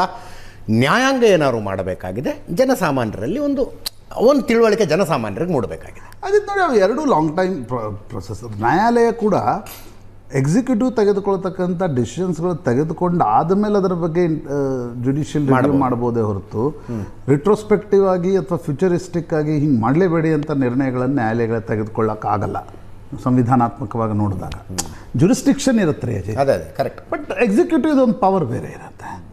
ಎರಡನೇದು, ಜನಸಾಮಾನ್ಯರು ಕೂಡ ಅಂದರೆ ನಾವು ಆಶಯ ಭಾಷಣವನ್ನು ಮಾಡ್ಬೋದು, ಬಟ್ ಇವತ್ತು ಫ್ಯಾಕ್ಟ್ ಆಫ್ ದ ಮ್ಯಾಟರ್ ಚುನಾವಣೆಗಳು ಹೆಂಗೆ ನಡೀತಾ ಇವೆ, ಒಂದು ಗ್ಯಾರಂಟಿ ಆದರೂ ಕೊಡಿ. ಗ್ಯಾರಂಟಿಗಳು ಹೆಂಗೆ ಮಾಡಿವೆ, ಮೊದಲು ಬ್ರೈಬ್ ಕೊಡ್ತಾ ಇದ್ರು ಬ್ಲ್ಯಾಕಲ್ಲಿ, ಈಗ ಅಕೌಂಟ್ಗೆ ಹಾಕ್ತೀವಿ. ಈಗ ಸರ್ಕಾರದ ದುಡ್ಡನ್ನೇ ನಾವು ಕೊಟ್ಬಿಡ್ತೀವಿ ಅಂತ. ನೋಡಿ, ಇದನ್ನು ಬರೀ ಕಾಂಗ್ರೆಸ್ಸು, BJP, ಕರ್ನಾಟಕ ಈ ದೃಷ್ಟಿಯಿಂದ ನೋಡಿದ್ರೆ ಸಾಲದು. ಮೊನ್ನೆಯ ಎಕನಾಮಿಕ್ ಸರ್ವೆಯನ್ನು ಭಾಳ ಡಿಟೇಲಾಗಿ ಓದಬೇಕಾಗಿರ್ತಕ್ಕಂಥ ಅವಶ್ಯಕತೆ ಇದೆ. ಏನು ಹೇಳ್ತಿದೆ ಎಕನಾಮಿಕ್ ಸರ್ವೆ? ನೀವು ಈ ರೀತಿ ಗ್ಯಾರಂಟಿಗಳು ಕೊಡ್ತಾ ಹೋದರೆ ನಾಳೆ ಆರ್ಥಿಕ ಪರಿಸ್ಥಿತಿ ಪೂರ್ತಿಯಾಗಿ ಹದಗೆಟ್ಟು ಹೋಗುತ್ತೆ. ನೀವು ಸ್ಟೇಟ್ ಬೈ ಸ್ಟೇಟ್ ಆರ್ಥಿಕ ಸ್ಥಿತಿಯನ್ನು ತೆಗೆದುಕೊಳ್ಳಿ. ಏನಾಗುತ್ತೆ, ನಾವು ಅನೇಕ ಬಾರಿ ಬೈನರಿಯಲ್ಲಿ ನೋಡ್ತೀವಿ, BJP ಕಾಂಗ್ರೆಸ್ಸು BJP. ಆ ಬೈನರಿ ಅಲ್ಲ ಇದು. ನಾಳೆ ನಮ್ಮ ದೇಶದ ಆರ್ಥಿಕ ವ್ಯವಸ್ಥೆ ಏನಾಗಬಹುದು ಅನ್ನೋದಕ್ಕೆ ಗ್ಯಾರಂಟಿಗಳನ್ನು ಈ ಪ್ರಮಾಣದಲ್ಲಿ ಕೊಡ್ತಾ ಹೋದರೆ ಏನಾಗಬಹುದು ಅಂತಕ್ಕಂಥದ್ದನ್ನು ಯೋಚನೆ ಮಾಡುವ ಕಾಲ ಬಂದಿದೆ. ನನಗನ್ಸುತ್ತೆ ಆ ರೀತಿ ಯೋಚನೆ ಮಾಡಿ. ಹಿಂದೆಲ್ಲ ವರ್ಲ್ಡ್ ಬ್ಯಾಂಕ್ಗಳು, ಏಷ್ಯನ್ ಡೆವಲಪ್ಮೆಂಟ್ ಬ್ಯಾಂಕ್ಗಳು ಏನೇನೋ ಕ್ಲಾಸ್ ಹಾಕ್ತಿದ್ವಲ್ಲ, ನನಗನ್ಸುತ್ತೆ ಅಜಿತ್ ನಾಳೆ ಸಾಲ ಕೊಡುವಾಗ ನೋಡಿ ಈ ರೀತಿಯ ಕ್ಲಾಸ್ಗಳು ಬರಲಿಕ್ಕೆ. ಥ್ಯಾಂಕ್ ಯು ಶತಭಿಷ, ಎಲ್ಲರಿಗೂ ಧನ್ಯವಾದ. ಇದರೊಂದಿಗೆ ಇವತ್ತಿನ ಲೆಫ್ಟ್ ರೈಟ್ ಅಂಡ್ ಸೆಂಟರ್ ಮುಗಿಸ್ತಾ ಇದ್ದೀನಿ. ನೇರ ದಿಟ್ಟ ನಿರಂತರ ಸುದ್ದಿಗಾಗಿ ನೋಡ್ತಾ ಇರಿ ಏಷ್ಯಾನೆಟ್ ಸುವರ್ಣ ನ್ಯೂಸ್.